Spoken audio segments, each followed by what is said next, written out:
want to share with you my techniques for techno music production. From the synths I use, my favorite plugins, kick and bass tricks, and so much more. For the first time ever, you'll be able to see how I create a track from scratch in real time. I don't use the arpeggiator in a typical way.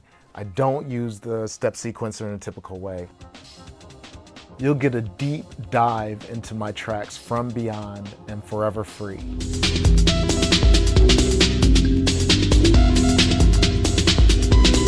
By the end of this masterclass, you'll fully understand what Detroit Techno is all about, the history and the sounds, and my place in this story. I don't know if I've ever told anybody about that. I've pretty much kept it a secret until now. We're going to take a look at the classic Detroit drum machine.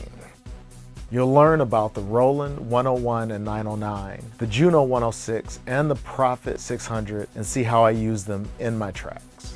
Hope you find something from this, and I'll see you on the dance floor when I'm playing your beats.